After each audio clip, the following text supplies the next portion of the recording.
Je déteste un bad cinéma film. You're still listening. This is our final transmission.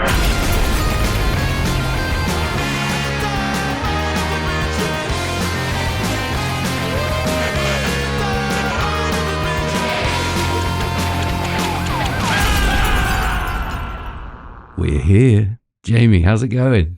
Pretty wonderfully, Sam. How are you?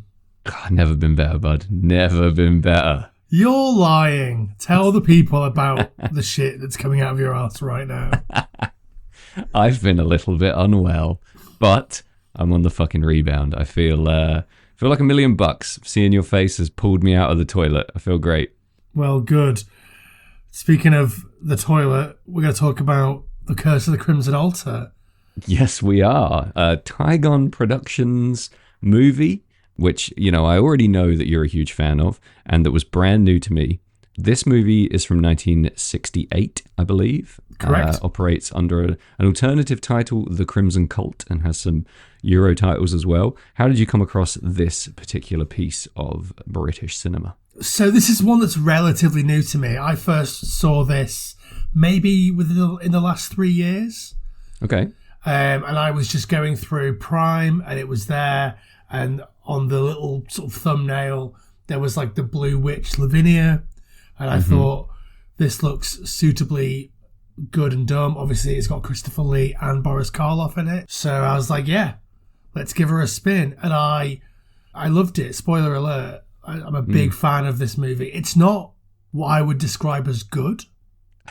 Right. But I do enjoy how it plays with some of the things that we've seen done loads better in other movies. Okay.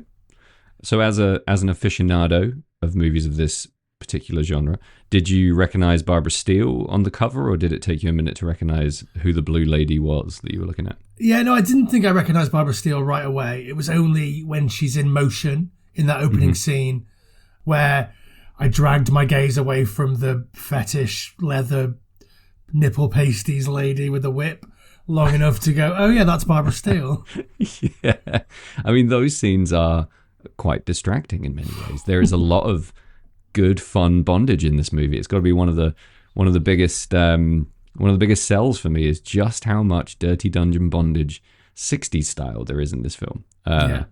So I don't think we're dropping any spoilers because this movie is fucking 50 years old. But yeah, seeing that top build cast of Boris Karloff and Christopher Lee, as well as seeing Barbara Steele on the cover, and then for me the big one is Michael Gough is in the movie. As soon as I saw him, I was losing my mind with excitement. So how did this affect you the first time you saw it? You said you found it on Prime. What was the first watch like? I just thought it was a very dumb, very goofy attempt to cash in on that sort of folk horror thing that was really big at that time, which is also really big now. That sort of cycled back around in a lovely way. My main takeaway the first time I saw it was, this is The Wicker Man if The Wicker Man was made by people that had no idea how to make a great movie. Yeah, you did tell me that you had some parallels between this and The Wicker Man. I felt while I was watching it like it was a few points, it was almost at risk of being Wicker Man-esque, but kind of pulls away in lots of very key areas in terms of not just quality, but some pretty, to me at least, looks like really deliberate choices not to be the Wicker Man. What are your parallels?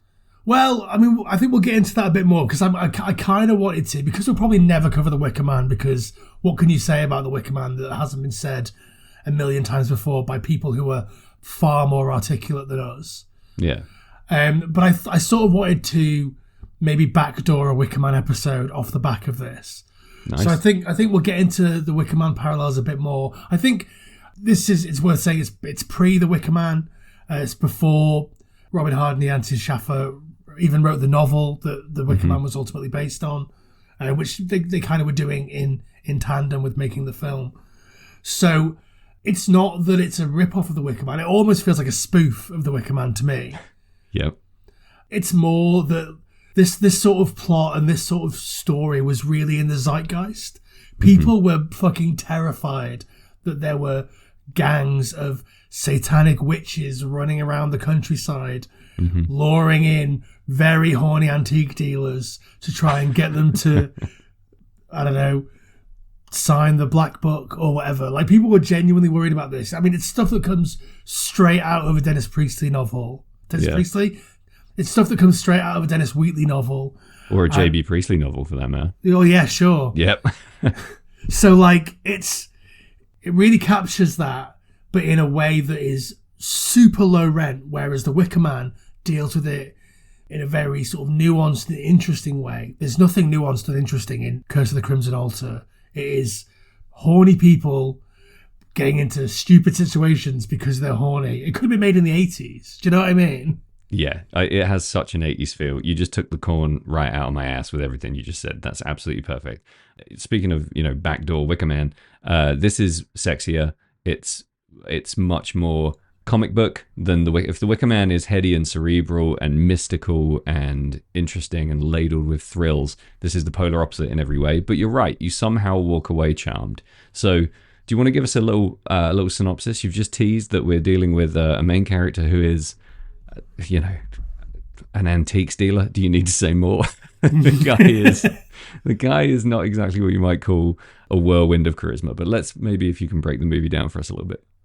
Sure. So the plot is very similar to what would ultimately be with the plot of The Wicker Man, which is an antiques dealer. Obviously, it's a cop in The Wicker Man, is forced to go into a small town looking for his missing brother during while they're conducting their sort of annual celebration in honor of their local witch Lavinia, who was burned at the stake hundreds of years before. The town is led by their local lord, which is Christopher Lee. Ultimately, Bob, the horny antiques dealer, is drawn into their lives and ultimately set up to be the sacrifice at the center of this festival, like a big turkey at Pagan Christmas. Nailed it, bud. That's exactly the movie that I saw. One interesting side note, I guess, I read a lot online about this. It's slightly refuted, but it's allegedly based on Dreams in the Witch House by Lovecraft. Have you read that? I've read it a long time ago. I don't really remember it. And I think based on could be easily replaced with ripped off from through a series of people where it's been slightly tweaked each time. So I think it's come through Jerry Soule, who is an American writer, wrote some Star Trek and some Twilight Zone and stuff like that. And then through Tony Tenser, who is the man behind Tygon, and then ultimately to a couple of people who used to write jokes for Tommy Cooper, though you'd never really know that based on the script for this movie. Well, he wrote the script for Die Monster Die, didn't he? And he wrote, I was reading about his involvement in stuff like The Man from Atlantis. So yeah, a great fantasy mind in a lot of ways. So maybe inspired by a Lovecraft story is better.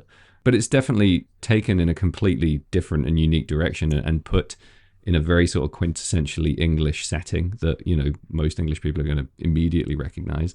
And it does inhabit this strange hinterland between the yet-to-be Wicker Man and really raw folk horror, also from Tygon, like Witchfinder General. It feels really... Yeah.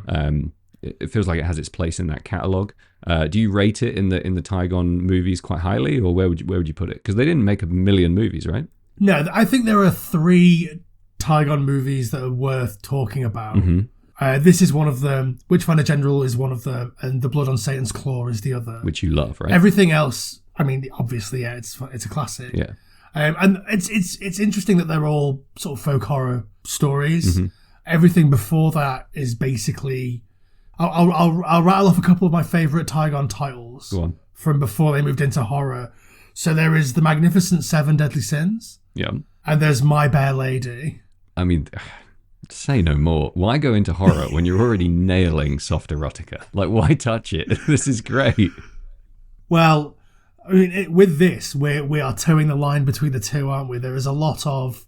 This almost feels like Adventures of a Plumber's Mate or a Carry On film. Like those sort of...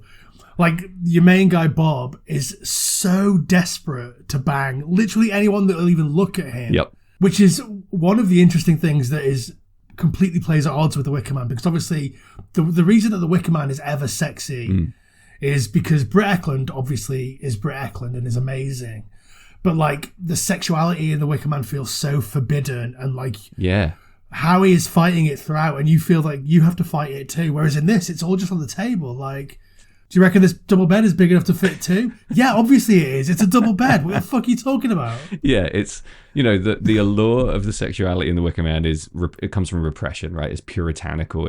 It's starched white sheets. This has so much gratuitous physicality to it that it does become laughable. It's not that the nudity is gratuitous or it's like it's ditzy and dumb in its sexuality. It's like everyone is touching everyone at all times. Like there's so much, like you said, cloying desperation for there to be some fucking in this movie. And it's a big part of what really turns me off about Robert Manning, our main character, but it's also part of what makes him compelling to watch, because he is a total fucking car crash. Like, he's out searching for his long lost brother who he's having these horrific visions of, dying in the night, and he's seeing him in these awful places, and he's just trying to get laid. Like, he spends 80% of his time trying to get laid, maybe 5% actually looking for his brother, and 15% just getting distracted by stuff. He's such a flawed protagonist, and there's so much wrong with him. You know, I could fill an hour just talking about how much the guy sucks. What do you think of his performance? I mean, it's a perfectly fine 60s British film performance. Yeah. Like I say, he's straight out of like a British bawdy comedy of that time. He's like one notch on like a scale of like ridiculous to dramatic. He's like one notch above you guy from Steptoe and Son in Carry On Screaming. Yeah. Like, it's a very silly performance. Yeah. Why don't we, before we get any deeper, why don't we take a quick break? Oh, God, yes. And then we'll come back and we'll talk about Top Shagger, Bob the Antique Dealer in depth. All right, let's take a break. Come on, man. Does that thing even work? No. There's nothing out there. It's just dead air. Jamie. Yes, mate. Guess what? Go on. Final transmission, this podcast that you are very much a part of is brought to you by Red Scare Industries, Chicago and the world's greatest record label. Holy shit. That's cool. That's pretty great. Why do we love Red Scare? 1,000,001 reasons. Mainly the music. Out now on Red Scare, we've got Head Full of Snakes by the band Tightwire. Superb, highly polished punk rock bangers for fans of Blink-182, The Copyrights, The Lillingtons, etc. Buy it now before it fucking explodes. I've not heard this record yet, so I'm going to buy it right now. Well, after we record this. No, I'm going to watch you buy it right now. Show Daddy how you buy records. And let's go back to the show. So Bob, he is just such a guy, isn't he? He's just there and he's doing guy things. It's instant as well. The first time we see him, his assistant brings in this delivery and he's like, I'd like to deliver my cock into your ass, or whatever it is that he says. It might as well be that. First like, class delivery, my dick your ass. Like, it's so that, isn't it? Yeah. He drags her from standing up onto his lap. Yeah. And she's like, I mean, this is the price of working here. Like, and what an amazing job you've got. Just like walking around a room with him all day, saying general things about general work. Like, it's so unbelievable as a workplace to begin with. And yeah, that's his MO. From the very beginning, he just grabs chicks. He's just out there grabbing ladies. He is like completely abhorrent front to back. He's also very boring. And he has this look that is thoroughly forgettable. I kept forgetting who he was in the movie, and he's the main character. Yeah. But still, somehow, he propels the story along in his own weird little way. He's very, he's an atypical star, quote unquote. He looks way better in black and white. I looked at some of his older movies, and he's a way more compelling, visual presence on screen in black and white. But somehow he drags us along for the ride. I think that's because it's a really good story on paper, right? The actual plot, I think, is great. So it doesn't even matter if he blunders and bumbles and is a bit forgettable. But he's backed and surrounded by, on all sides, Christopher Lee, Boris Karloff, Michael Goff, Barbara Steele, Derek Tansley, who we're supposed to know, but I don't. Do you know who Derek Tansley is? No. He's billed as, and special guest, Derek Tansley. I guess maybe he's in lots of old movies that I'm too ignorant to have seen, but sure, he's good. Either way, whichever way you slice it, Mark Eden has a lot of people to lean on in this movie in terms of his performance. Yeah. He is dead, and he did die fairly recently. He died in 2021. And good riddance, I say. And good fucking riddance. What a sex fest. Poor dude. Yeah. I mean, what did he die of? Who fucking cares? I'm really struggling to pretend I care about this guy.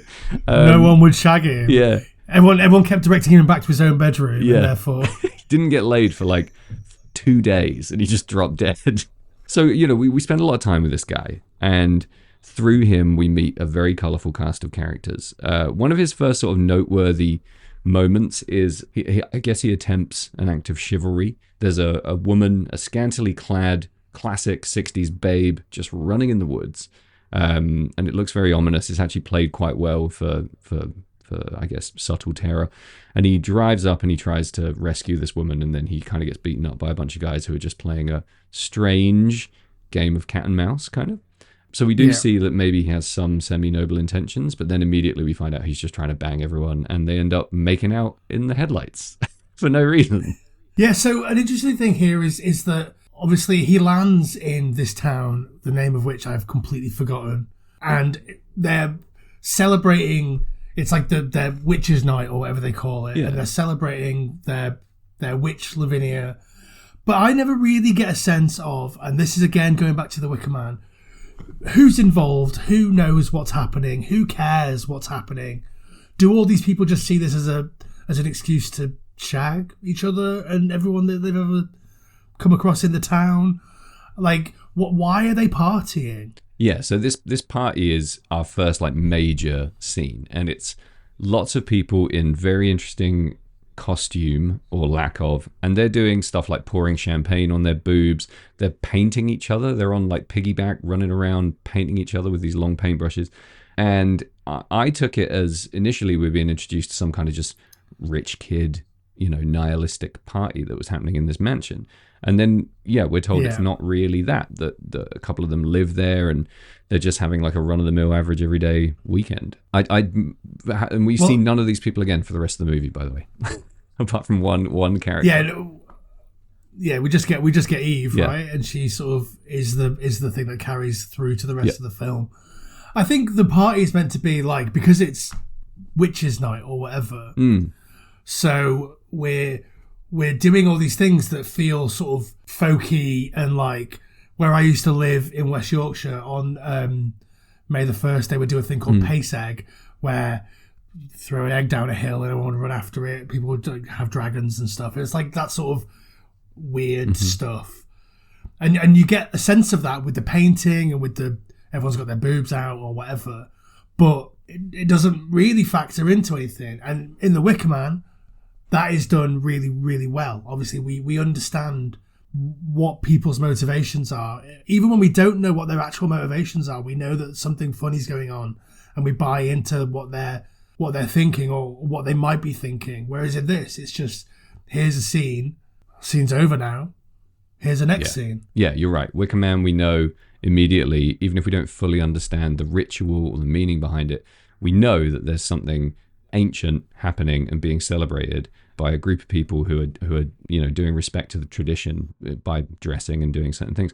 In this, I was lost. I just thought, okay, rich kid party, and then we meet Christopher Lee. What are the connections here? Why is Dad upstairs while the house party happens downstairs? Because there's nothing that attaches one to the other. There's nothing really ritualistic about the party. For example, the clothing is just like 60s as hell, and there's no nod or reference to any kind of tradition or folklore or anything like that. So maybe what we're being told subtly is that these kids don't really get it and they're just having a razz, whereas the older people are much more invested in the celebration itself and celebrating it in a very different way. But it's not made clear, and I honestly think it's just an excuse for a massive party scene, which is fine, and it leads us. They sort of tell us that this party is for the witch Lavinia, but like they don't tell us why or who that is, or Yeah, or no one really sells that as a real thing. Yeah. It's just an excuse for some boobage. Yep. And, they tick that box solidly several times in the movie. And it does lead us upstairs to Christopher Lee, who I think is phenomenal in this movie, just by being there and doing Christopher Lee things. I think he's great. Yeah, I think Christopher Lee and Boris Karloff really just carry this movie. Yeah. I mean, I probably would still like it if it was ex-actors from the day. But the level of gravitas that both of those bring to what is ultimately a very frivolous piece of entertainment is just great. I think that they really sell it. It's interesting that Christopher Lee counts this as his worst performance or the worst film that he was in. Yeah. Which is so weird because I think he counts Lord Summerisle in The Wicker Man as his best. Yeah. But they're not really different guys. They could easily be the same guy. Mm-hmm. Obviously, in The Wicker Man, he's dealing with a better script and a better director and someone that knows what they're doing and someone that has a real sense of the occult and of the traditions that they're building on. Whereas this is just like, toss out a couple of things and call it a cult. Dude, he was in the fucking Star Wars movie, the Phantom Menace or whatever the fuck. That's like the worst movie ever made. That was your worst movie, Christopher. I think the world is coming around on those Star Wars sequels, their prequels. The world can go fuck itself. That movie is bad. I haven't seen it since, I don't know, when did it come out? 97? Fuck I haven't knows. seen it since around then. Hate it. Hate it. Hate him in it. But here's the thing, right? Christopher Lee, phenomenal career, amazing actor. We love him. He does in this what he does in, for me, in Sleepy Hollow. He's in Sleepy Hollow for like 10 seconds. It's the best fucking 10 seconds in the movie. Everything he drops into, I mean, he's not really dropping into this. He does have quite a bit of screen time, but he just owns every second that he's on screen. So to see him on screen with Karloff, they're not jostling for the spotlight. They just complement each other perfectly. Yeah, so I read that he only did this because Boris Karloff was going to die in like 2 days, and he was like, I want to work with Karloff again. That makes perfect sense. They only made 2 movies together. What was the other one? I knew you were going to ask me that. I wish Why wouldn't I? Well, it can't have been that great if you don't remember it. But yeah, I think they both deliver very relaxed performances, which is amazing when you say, yeah, Karloff was not far away from dying, had fucking pneumonia while they were filming, and Christopher Lee was probably, in that slightly out of his mind phase of his career. But they just deliver these really easy, believable, genuine looking performances. Yeah. With some tricky dialogue, I think. Well, I mean, it's hard to sell nonsense. Yeah. My favourite bit of Boris Karloff dialogue, because this film hates women, right, is he offers gin to everybody, and Eve says, no thank you. And he says, good girl, it'd be wasted on you. So bad. Yeah, awful.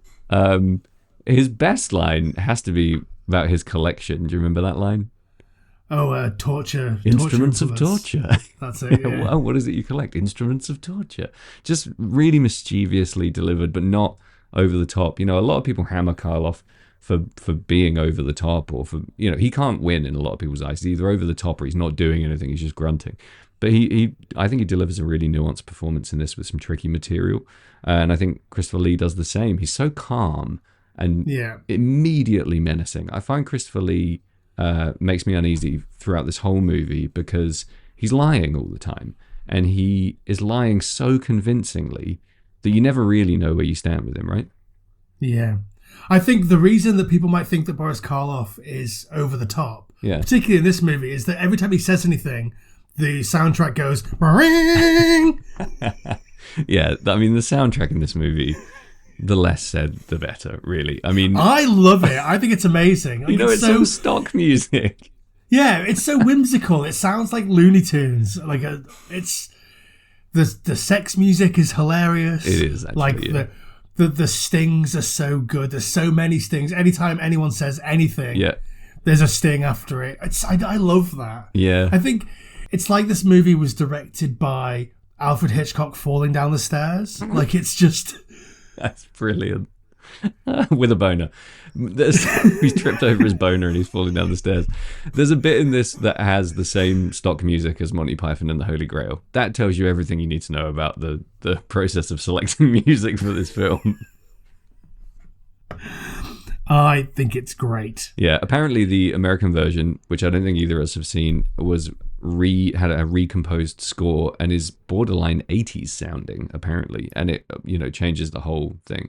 I think that probably happened in the 80s. There was a bit of a thing of like getting, I don't know, like Giorgio Moroder or whatever to like rescore films that people had the licenses to, and they all came out dog shit. Right. Nothing negative about Giorgio Moroder. I think his music and his scores are generally pretty good, but like a film like this or a film that's made in the 60s wants to have that sort of whimsical 60s feeling. Nobody wants ominous 80s synth in a movie about sex crazed antique dealers signing over their souls to the devil. It doesn't work. You're right. You have to lean into the fact that it is silly in order to show everyone that you're self-aware enough to be making, not a cinematic masterpiece, but something with lots of entertainment value. So I think, I think the score does that. Absolutely. I think, so, I mean, the meat and potatoes of this movie is this fairly difficult to follow. Is he being drugged? Is he having nightmares? Is he hallucinating? Is there a supernatural element invading his dreams? Kind of exploration of the house, the Grey Marsh Manor, or I can't remember what the actual house is called. In order to find his brother, he has to kind of quest through, like vision quest almost at night, right? Yeah. Crackstead Lodge. So I got quite lost several times with what was actually happening, because I didn't know if his brother was dead, I didn't know if his brother was imprisoned somewhere, and I didn't really know what the deal was with the rituals that he was seeing in his dreams. Because at the beginning of the movie, it's worth mentioning as well, there is a text block that tells us about drugs and hallucinogenic drugs being used to hypnotize people. So I'm going in with like this, what feels like a detective story. He's seeking out his brother, but is he being hypnotized somehow when he gets to Crackstead Lodge? Did you ever unriddle what actually happens in this movie? Do you care? I mean, I'm left not really caring because I just had a good time. Yeah, no, I also don't really care. I think the movie doesn't really care. Yeah. I think his half-assed attempts to find his brother involve walking around saying his name to people and then realizing halfway through that he might have used a pseudonym. Yeah.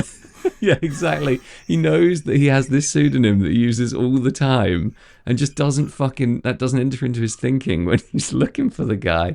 It's so like Resident Evil 1 level investigation. You're right. You're just walking around saying someone's name. Jill. Like it doesn't fucking cut the mustard, bud. No. And he thinks he's dead. Like, try a bit. Yeah. And like, I mean, I love the dream sequences. I think like this film has a very workman-like approach to the direction, but those dream sequences, they're trying something. They're at least trying to make a film in those sequences. You get all those weird like kaleidoscope visuals, and then like a pink wash that washes over everyone, or a blue or a green. Obviously Lavinia is green at all times. There's a mannequin with a skull's face and a wide brimmed hat. Yeah. Obviously you've got all the fetish stuff that factors into those as well. And like they just look really good. They look like 60s satanic album covers. There's nothing I don't love about those scenes. They're my favorite parts in the movie, full stop. There's taxidermy crocodiles. There's, they threw everything in there. There's goat head masks. There's, a lot of whips and chains, a lot of leather, a lot of male nudity, a lot of pointy hoods. All this stuff is, I don't think, a particularly disrespectful rendition of the British occult of the time. I think it's bang on the money. Yeah, well, I think it's, like I say, it's all pulled from Dennis Wheatley novels. Yeah. So it's like, this is what Dennis Wheatley thinks is satanic and sexy, which obviously we've seen Christopher Lee do some of that stuff as well. So we've seen him in The Devil Rides Out, and where he plays the Dennis Wheatley's like main sort of through line character in those satanic books. I love the sexuality of it as well, obviously. But there's like studded leather hoods and giant leather nipple tassels, and there's like body paint. There's all kinds of stuff. And I think what's happening here really is that I grew up with a lot of Wheatley books and a lot of Wheatley picture books. I've got the massive like Wheatley witch books on my shelf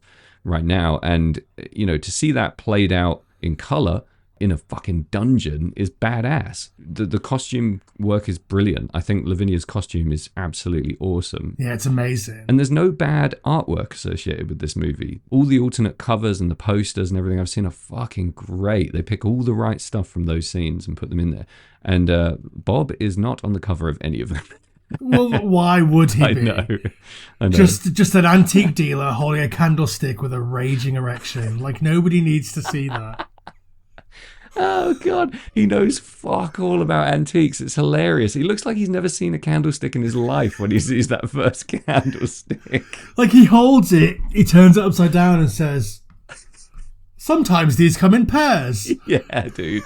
No shit. Oh, my God.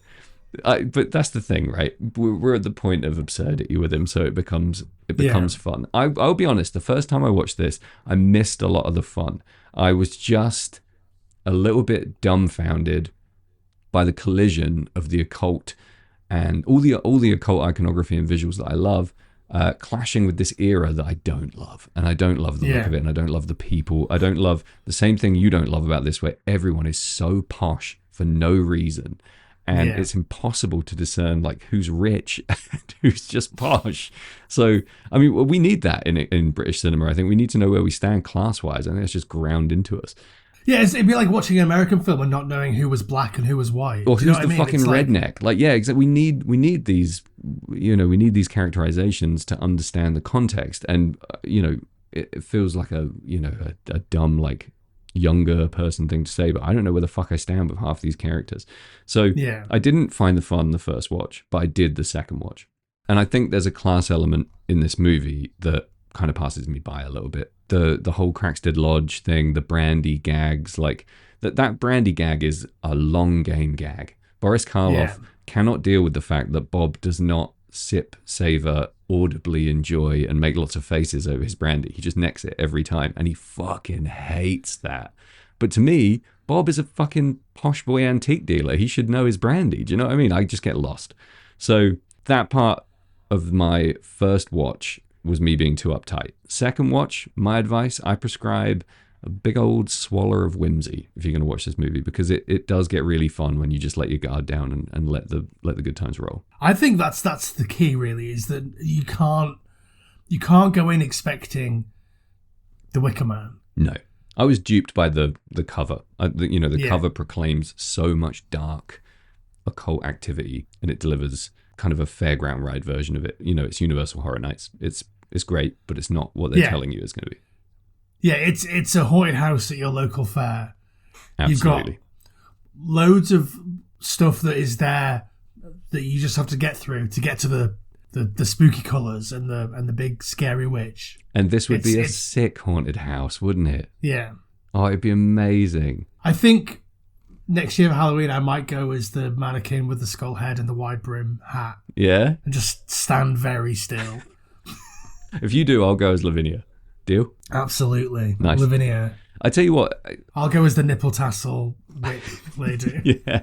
Or the guy in the leather Speedos. He's pretty great. There's always that guy in every dungeon scene, right? That, bondage mask, leather Speedo, whip guy. Yeah, I think the ritual scenes in this are my favourite interpretation of that specific brand of Wheatley occult. Yeah. I don't love The Devil Rides Out. Like, obviously it's Christopher Lee and it's Hammer and it's great, but I don't find it very fun. Sure. And I want my OTT sexual occult stuff to be fun, because I don't take it very seriously generally. Sure. There's nothing serious to me about a man in a leather Speedo with studs on it. Do you know what I mean? I can't look at that and be like, oh yes, the symbolism. Like, yeah, you're right. And we grew up with WWF and the Misfits, literally, and Rocky Horror, and all of that stuff being kind of made silly. Whereas people watching this in the 60s might have found it really menacing, like a real threat to the fabric of white bread society. But it's not there for us, is it? We see it through a different lens. Yeah, absolutely. I see the Nasty Boys, the Legion of Doom, Jerry Only, and Tim Curry in assless chaps, and it's hard to take that seriously. So I think what I do take really seriously is Christopher Lee's outfits in this movie are absolutely on point. He wears some amazing suits. He has a beautiful little moustache. Looks superb. His moustache is terrible, I think. It doesn't look remotely real. It doesn't look real, does it? It looks like, we've got a couple of eyebrows and makeup. Let's stick them on his lip and hope that does the job. It grows out sideways. It like points. Yeah. It's like a Robotnik moustache. It's ridiculous. But I think it completes the look. It makes me even more suspicious of him because everything he's saying is a lie. Everything about his look is kind of a lie. It makes me wonder what else he's hiding.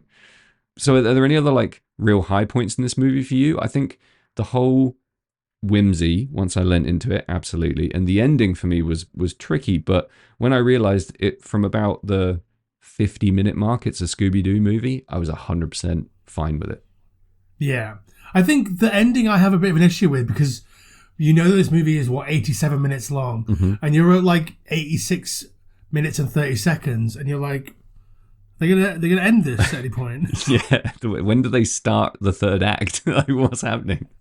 And then it like the third act, the ending is just 30 seconds at the end where everything goes on fire and everyone's fine apart from the bad guys. It's 100% the Scooby-Doo ending, isn't it? Everything goes on fire. Karloff gets wheeled out to explain 20 minutes worth of cut footage probably and just says, here's what happened, and just tells us everything. That I felt shortchanged, but because it ended right when it needed to, I think it worked. I love the discovery of this sex dungeon. I actually like Bob realizing it's not all in his mind. It is a real place. Yeah. And the bit where he finds out that the cobwebs are fake, I thought was actually a pretty good little bait and switch. I thought, to try that in this movie is quite cool. It adds a layer of menace that isn't really present the rest of the time. The deep, dark deception side of things. So I really enjoyed that whole scene. But then to kind of just wash it all away by burning the place down was kind of a bummer. But that scene worked for me, weirdly. Yeah, I love that because I love when, instead of it being the trope, we see the thing that is creating the trope. Yeah.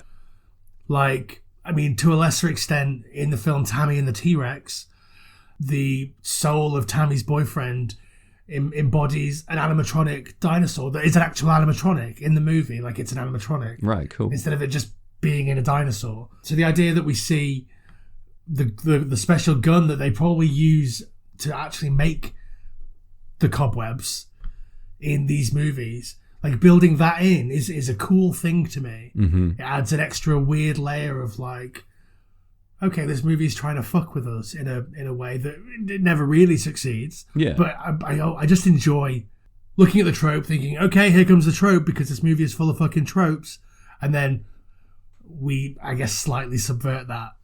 You love that way. subversion when it's done well, but when it's done in trash, it's no harm done, I think. Yeah. And this movie is self-referentially meta in loads of other areas. There's a bit where they say, oh, it's a haunted house like a horror movie. I bet Boris Karloff's going to jump out in a minute. And then they fucking wheel Boris Karloff out in the very next scene. I mean, that's unforgivable in another context. But in this, you're like, okay, Scooby-Doo. Yeah, I feel like if it's not a comedy or it's not a goofy, what would you describe it as, a silly goose fun time? Yeah, you can't do that in a serious movie. No. And if you do that in a serious movie, the movie is no longer serious. I mean, I guess the best example of it is Scream-esque, self-referential, meta scripting / dialogue. Like, there's a lot of that in Scream, and that's, I think, the perfect silly goose fun time horror movie. Yeah. In a lot of ways. So when it works really well. When it doesn't, it's maybe slightly off-putting, but then no more off-putting than the amount of time he spends just grabbing and kissing women. So a lot of this movie you just have to let fucking wash over you so you can enjoy. You gotta get to the good stuff somehow, Otherwise you just turn it off in literally 5 minutes, maybe even 3 minutes. Yeah. Well, I mean, that opening scene, that makes you want to keep watching because you've got every ritual, cult, occult trope all in one scene, and it looks fucking great. Yeah. And then suddenly we're off to fucking Salisbury to look at antiques for a minute. It's so jarring, that transition. It's like going from watching like a Sabbath music video to Emmerdale in 1 second. Like, it's really whip crack. Yeah, but it, like you say, it's good contrast. Are antique dealers in real life super horny? I've only got 2 frames of reference for on-screen antique dealers. Right. One of them is this, right? And then the other one is Lovejoy. Oh, God. He's pretty horny. He is a horny man. And, I mean, I reckon Ian McShane isn't getting shown back to his own bedroom. Like, he's in there. Yeah, he's well in there, as they say. I think antique dealers are horny. I think full stop. You could be a female antique dealer and just be out there cruising for dick. Or vag. Or both. Everyone in this movie seems to be perfectly happy with one or the other, except Bob. I think, yeah, sure. Antique dealers are horny. Let's go with that. Cool. Antique dealers are horny. Who else is horny? I think I've got a weird thing in my head that gamekeepers are horny. Really? Yeah, I don't know why. I just think they whack off in sheds a lot and they're around the bestial smells of the wilderness and they just get a mega horn. I don't think gamekeepers are horny. I think gamekeepers... I know a horny gamekeeper. Fair enough. But I know an antique dealer who's not horny, so I don't know. Yeah, what other work roles are just horny coded? Office bosses, like any male office boss is always an absolute fucking horny toad. Yeah, but they don't get away with it. They couldn't pull their assistant onto their lap. Couldn't fucking pull their dick out of their pants half the time. Yeah. Bad people generally are the horny ones in movies, right? Horniness is never the good guy's thing, really. Well, in Britain in the 60s, being horny is... Yeah, true. It's your best attribute. It's all you've got going for you. Like, think about Robin Asquith. I guess milkmen, that's they're quite horny, right? Well, this is the thing though. It's your favorite bait and switch here. It's more that housewives are horny and milkmen are there. That's the problem with the milkman thing, right? Yeah, true. I guess like the postman, the plumber, they get seduced. Plumbers. They're seduced by horny housewives. That's the problem. That's the problem. Women. You've taken the wrong lesson from this movie. Yeah, I've taken many wrong lessons from many wrong things. But yeah, I think the fake porn that I don't know if it really even exists is the inciting thing there, isn't it? The plumber, the pizza delivery boy, like. I think it's because that industry thinks that we all fantasize about being seduced when we least expect it, because we're the menial dude in those scenarios, right? We're the totally dismissibly boring person who is then magically seduced by the inexplicably hottest person on earth who happens to be there. I think and maybe that's the whole thing of this movie, right? The occult seduces this boring man. No, it doesn't. No, it doesn't work. I tried to give it another level. It's not there. But I guess you're right there, because like the most popular porn at the moment, or I don't know, within the last 10 years, is like having sex with your best friend's mum or whatever, or your own mum or your sister or a relative. It's just like, just like a sexy woman that is near you on regular occasions. Sexy woman that's near you. Yeah, that's how fucking far our erotica has sunk. It's just like, yeah, there's a hot woman near you. Don't worry about why, but I want to know why. She's a relative. Okay. Yeah, she's your mum. Fine, I guess. It's not, it's your mum. It's that your mum is a porn star, right? Yeah. So wait, she's my mum. Yeah, but she's hot. Yes. It's fucking terrible. Yeah, it's like, okay, there's a hot woman near you. Okay, she's hot. Okay, I'm ready. She's your mum. Oh, no, but she's hot. No, but she's hot. You're not listening. She's not actually your mum. She's Lisa Ann. Yeah, so pretend she's your mum. Yeah. And you're not you, you're him. It's his mum, it's not your mum. Am I the pizza guy? No, you're a nerdy little gamer boy. Okay. Can I be the pizza guy? No, he's way too masculine. You are a nerd. He's got a job. Yeah, exactly. He's employed.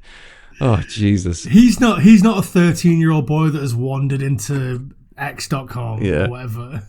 Like, we're fucking doomed, dude. Isn't it insane that like porn has always been about like the taboo, right? And the taboo used to be, oh, maybe if you're at work, someone might want to fuck you. Yeah. And now it's like, you have to fuck your mum first. Then you have to get rimmed by your dad. Yeah, it's like the fucking escalation to the point of absurdity.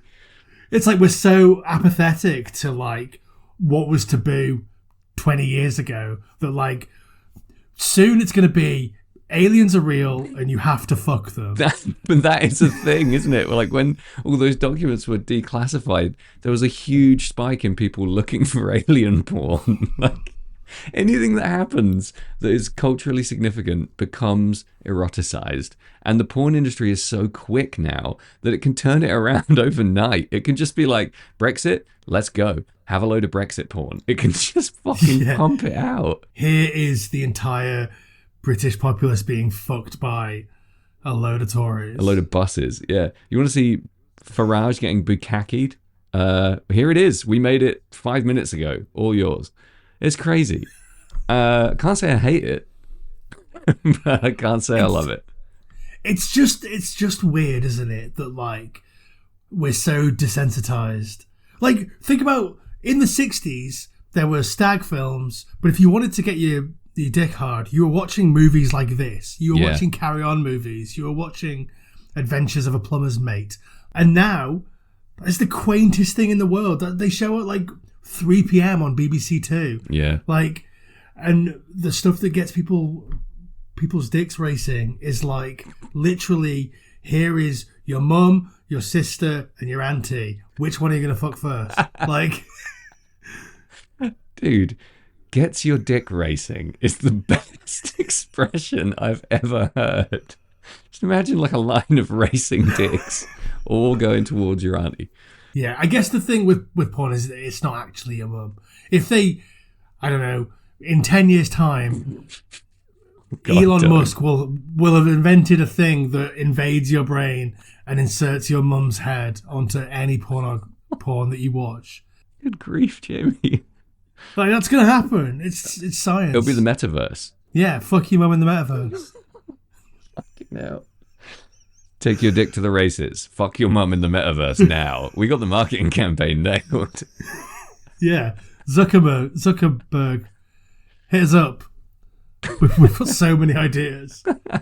Anyway, this is all getting cut. But It's not getting cut. It's all staying in. Shit. The point is, the cinematic evolution of erotica. Yeah, I said I wanted to backdoor an episode about the Wicker Man. It turns out I just wanted to backdoor someone's mum. Yep. And that's very on brand, Jamie, I gotta say. Poor Karloff is fucking cartwheeling in his grave right now. His fucking dick is off to the races. Is there anything we've missed in our brain? Any stone unturned in this scholarly critique of the Crimson Altar? We haven't talked much about Michael Gough yet, Michael Gough is basically playing the role that Karloff would play when he was younger. Yeah, that's much more astute than everything we just said for 20 minutes. Like, that's a jarringly accurate segue. And I love Michael Gough. Yep. I think he's great. There's a film called, what's it called? Horrors of the Black Museum. Have you seen that? I haven't seen that. He's basically doing his best Vincent Price. It's about a guy that collects implements that were involved in murders. Right. It turns out, spoiler alert, he's the murderer all along. It's Vincent Price to the nth degree. And it's great, and I love him in that. Obviously, most people will recognise him from Tim Burton's Batman films. Yep. Alfred Pennyworth himself. Yeah. But I think he's a little bit too dashing for this role. Really? Yeah, I mean, he plays it really well and you almost buy it, and then you look at him and you're like, you're a chiseled little Rada man. Like, that's true, actually. You know what? My initial read was that he was wholly believable, because I find this in life. I meet people who are so inexplicably handsome for the way that they're living. Do you know what I mean? Like, sometimes you'll meet the craziest fucking drunk you've ever met in your entire life, but they'll just have this like permanently 26 years old, you know, perfectly chiseled face, great body thing going on that you just can't figure out. And so I placed him there. But yeah, through a slightly different lens, he is less believable because he is such... For me, he's more of a fascinating person to look at. He's got another one of those great faces. He is undeniably handsome, but he pulls off this like stooped, beaten down, semi-mute character really well, and I think that's testament to his acting chops. I think maybe if he had looked a little bit more like his character in Sleepy Hollow, where he's Notary Hardenbrook, he'd be more believable because he's a lot crispier, he's a lot older, obviously. He's got again, in Sleepy Hollow, inexplicably, a huge grey mullet. I don't know how that happens. But he's always had such amazing hair and just so much presence. I loved him in this. Every second he was on screen, I absolutely lapped it up. And I just really like him as an actor. I love his face. He as a visual actor, the way he walks and moves, everything's right on in this. And my main criticism, I think, of the whole movie, the only thing I couldn't really get over, is when Mark Eden, playing Robert Manning, finds him dead, he just doesn't even react. He opens that box and Michael Gough is dead inside it, and a great corpse, like a really well made up corpse, and he just looks at it, shuts the lid and walks away. There's no reaction whatsoever. It looks like he's opened the box and it's empty and he's closed it and walked off. I don't know if they maybe added it in post or something. It was a bizarre beat, and it massively undersells the loss of him from the movie. I think, again, he's there and he does some stuff and he's meant to look a bit sort of menacing in that Boris Karloff way, or his character's meant to be a bit menacing in that Boris Karloff way. But he's not menacing. And then, like, the film sets up all these threads that, like, Boris Karloff's character is he a baddie? He feels like a baddie. He's got all these torture implements and he's sexist and is, like, not very nice and clams up anytime anyone mentions anything. And he has, like, a menacing handler with glasses. Like, he's got everything about a baddie written all over him. Exactly. And, like, that's designed to fake you out when it turns out to be the goodie at the end. But there are all these threads, the party, the festival in honor of Lavinia, Gough's character, all of the people that are running around doing sexy things. And, like, they just don't go anywhere. They just sort of like, here's a bunch of stuff. We've scattered it through the script so you don't get bored. But it doesn't really mean anything. And you want it to mean something. And that's what, again, the Wicker Man does so well. It, like, sows all of these seeds and every single one of them pays off. And, like, you think it might pay off one way and it pays off another way, or you think it's going to pay off the way it pays off, and that's also satisfying. But yeah, there's very little care and thought put into paying off or setting up things that are going to be satisfying later. It's just like, oh, look, boobs. And then, that'll do. Yeah, I couldn't agree more. And I think that's not necessarily to the movie's detriment, because if you take that fun stuff out, where are we? We've got this horny antique dealer, romping around the countryside, half-assedly looking for his brother, and then stumbling upon maybe a cult. It's not great. So I think peppering that throughout is good. And you're totally right. Like, again, the way the Wicker Man does that is almost literary. Like, it plants all those seeds, it's paced really well, and everything everything wraps up really nicely with one of the greatest cinematic climaxes in history. The cinematic climax here is not one of the greats, but it's satisfying in a way. It's rushed. It feels constrained by budget to the max, but we end up with what is essentially a kind of mashed up haunted house, occult, misdirection, goody baddie type switcheroo of an ending, where you walk away kind of glad that there wasn't like a grisly massacre or a huge exodus of characters to the graveyard right at the last minute. It's kind of cool that everyone basically survives except Gough. As a sort of fairly sadistic viewer, I want more people to die. Yeah. But, like, there are plenty of films that do that and do it perfectly well, that it doesn't need to happen in every film. But I mean, it's a little bit disappointing to me that, like, basically everyone's fine and you have to kill somebody, and so why not? Why not Michael the butler? Gough? Yeah, exactly. I love anything basically in any form of media where there are modern harking back to witchcraft and witch trials and the kind of occult symbolism that comes with that. I love that woven into a modern narrative. It's why I like a lot of modern folk horror quite genuinely, and I think this movie does it well. it's better in my memory, I think, than it is rewatching it because that story is so strong. I love the story of the missing brother going to this secluded village and finding that they're celebrating the anniversary of a burnt witch, and it turns out you're the last living descendant of that burnt witch, and your brother's dead, and fucking what's going on? You know, it's a very cool story, especially throwing in the delia. Either's fine. Psychedelia of the late 60s, and throwing in the kinky side of things and the sort of wildness of his dreams and the fact that he's a complete dick. You know, all of that stuff kind of works for me weirdly. It's just that real ripcord ending that lets it down a little bit. Yeah, just like you say, wheeling out Karloff to be like, oh, I guess he hypnotized you. Credits. Yeah, it's so Scooby-Doo, it's ridiculous. And I love Scooby-Doo, so I'll say no more. Yeah. Right, let's take a quick break and we'll come back and give our sum up thoughts and say goodbye to the good people. All right, bud, let's do it. Will you give it up, man? Nobody's out there. We're alone. Oh no, there's somebody out there. I'm picking up all this crosstalk. Curse of the Crimson Altar, Jamie. Let's put this goat to bed. Yes. So I like this film a lot. Mm-hmm. I think it is bags of fun. I think there are some great performances jutting up against loads and loads of shit in a way that just feels fun. It's just a real mixed bag of nuts in a place doing some stuff. Occasionally it looks great. Sometimes it looks like Last of the Summer Wine. Like it's just good fun, and it's real zippy. It's like 87 minutes. Yeah.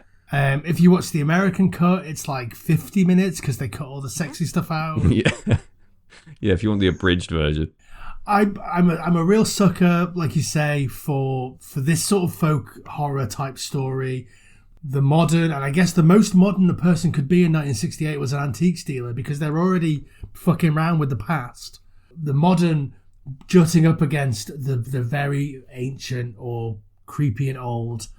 And I love that. I'm a real sucker for that. Christopher Lee's made a bunch of those. Obviously, The Wicker Man, The City of the Dead.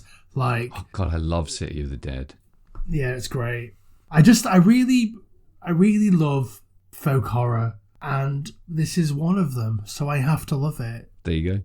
I give it 6 studs on my leather pants out of 10. That's a pretty good rating. I can't go as far as to say that I really like this movie. I enjoyed loads of it. I will never watch it again. But because I love witches and goblins, there aren't any goblins in this movie, spoiler. Because I love dark folk tales and I love rural mythology and I love Christopher Lee and I love Boris Karloff and I love Michael Gough. I did enjoy this movie on my second watch through because I got it the second time. And sometimes it takes 2 watches for me to really figure out what I'm being told by a movie and why I should enjoy it. So for me, I'm going to give it 4 big weird feathers in a headdress out of 14 feathers in a headdress. It does a lot of things I really like badly, but then it also just puts me in a place where I get to enjoy all those things being there. So for that, I like it, and for the rest of it, not so much. I like the artwork. The costume design is fucking superb, and there are real memorable moments in this movie. So I do recommend watching it. And contrary to me saying I would never watch it again, maybe watch it twice. I've just remembered something that happens, and I want to just pick your brain on it before we fully wrap up. Go on, lad. Why does, at the very end of this movie, when he's on fire on top of the house, why does Christopher Lee turn into the witch Lavinia? Absolutely no idea. Don't understand what happens to his character. Don't understand what happens at the end. Don't really understand what is happening. Because, like, Karloff's down there being like, I always suspected he had a split mind. Yeah, but why is he the male modern physical embodiment of an ancient burnt witch? It doesn't make any sense. He's not related to her, is he? He's not part of that bloodline. I thought he was the bloodline. No, wait, Eve is the bloodline, right? Eve is a Morley, and it's Lavinia Morley. And Bob is a Manning, who is right. the the people, or one of the people that burnt her. Got it. Yeah. His long lost relatives instigated the burning of Lavinia. Right. Yeah. I got you. Yeah. Okay. That's not. But but yeah, Christopher Lee isn't related to her, I don't think. Like, I think it's Eve. Right. Eve is the person who is the. But he's going to kill Eve. She's on the table. Yeah.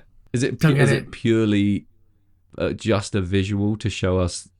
No, because it doesn't make sense, because he's supposed to suddenly be revealed as the big bad, and we like the witch. You know, I mean, I think I speak for both of us. We fucking love any burnt witch in any movie. So why are we now? It's because he's burning. That's the dumbness. It's like he's burning like she did. But she's stoked. She's like cackling into the camera as the credits start to roll.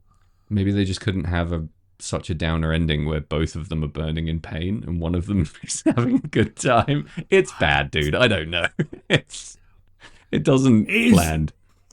It is a load of old nonsense, but it's a fucking fun time. If you want to watch a film about an antique dealer with an erection romping around the British countryside, desperately trying to pop it near any woman, while occasionally some ritualistic murders might be happening in a Argento film nearby, then this is the film for you. Why were you not a 60s movie marketing guy? You just nailed it. Everyone would watch that movie if you told it to them like that. And they fucked the marketing up on this movie in ways I can't even explain. You just nailed it. I think that's exactly it. If you like all those things, you're going to love this movie. And one of the biggest, off-putting aspects of the movie is the main character, which is usually the death knell of a movie, right? But it doesn't put you off it completely, because I think you quite enjoy just his buffoonery, and you quite enjoy seeing how hard he's going to fuck the next thing up. Like, yes, he sucks, but he's fun to watch sucking. Yeah, he's the world's horniest blank canvas. Yeah, exactly. Yeah. Like, so many movies have like a boring or pretty loose main character, so you can insert yourself into this. Yeah. Much like inserting your mum's head onto the pornography. You're leaving that in, aren't you? But, like, I'm not that horny. Most people aren't that horny. Most people don't look at a blonde woman that they've just met and think, okay, when am I going to fuck you? When? Fucking hell. Like, most people don't think like that. That's so, not horny. That's straight up predatory entitlement. That's like fucking next level. But that's the guy, isn't it? Like, that's him, how he operates. Like, he literally follows the woman back to her room and is like, and she's like, your room's that way. Yeah. And he's like, oh, I'll get you next time. Yeah. Yeah, there's a real inevitability about his advances that are just sinister. But, oh God, it's so hard to fucking talk about without sounding evil. The thing for me is, horny characters, generally speaking, you actually love it when they get what they want. Like Austin Powers, you love it when he gets laid, right? Yeah. It's awesome. Yeah, Jim. Yeah. The thing is, you don't love it when Bob gets laid in this, because he's such a simpering little cretin about it. He's always like nuzzling, and he looks fucking gross. Like, you're not happy for him when he gets laid. You're sad for her. That's the problem with Bob. He's not Austin Powers. That's the problem. Yeah, and it is the 60s, so, like, maybe he could have been Austin Powers. I'm just glad he's not. I'm just glad the closest thing we have to James Bond is Christopher Lee in this movie. Do you think Mike Myers saw this movie? Yeah, absolutely. He's a massive, obviously, like, Scottish parents, lived in England, Anglophile, even later in life, loves horror movies, loves silly horror movies. There's no way on earth he hasn't seen this. He's a scholar of the classics. He'll have accidentally watched this thinking it was going to be good. It is good. It's very, very enjoyable. Yeah. It isn't good, but it's very, very enjoyable. It's a very specific type of fun. Yeah. Great. So, we're done, right? We don't need to talk about Curse of the Crimson Altar anymore. I don't think so, bud. I think we did it. Okay. Tell the people what they can do to support the podcast. There's a million things you can do to support the podcast. Let me give you the abridged American version. 1, follow us on Instagram. We have some great content, mostly Jamie. 2. What's the Instagram handle in order for them to do that? 1A, subheading, FT Horror Show. Yeah, that's us. Follow us at FT Horror Show. 2, tell your friends. Get out there, spread the good word. Grab Uncle Larry, stick him in his wheelchair, take him to the pond in the middle of the night, and tell him all about it. 3, I would say maybe rate and review if you can be asked. It's a really good way to pump our plums, is to tap that 5-star and write, yay, that was great. The porn stuff was weird, but everything else was awesome. What else can they do, Jamie? They can join us in the Wasteland at the Wastelands Resort over on Patreon, where we are releasing 2 extra episodes per month. There's other content on there. It's a good place. We talk about different things on the Patreon. So we're reviewing Tales from the Crypt. We review other shows like that. We talk. Occasionally, we just release some waffle on episodes where we just sort of chat. Most recently, we released one where we were talking about what scared us as kids, and it is a doozy and a half, I would say. It's a hoot. It's like the after party. If you imagine that this is us on our best behavior, which is hard to imagine based on this episode, the Patreon is very much next level. You get what you pay for. It's super cheap. It's very fun. We're putting out more written content soon, and the more people subscribe, the more cool shit we can do for our patrons. So get on over there, put your hands in your deep old pockets, and chuck us some quids. Absolutely. And on that, I guess we'll see you next time. We'll see you next time. We will see you next time. See you next time. Next time, I'll see you. Nailed it. Nailed it!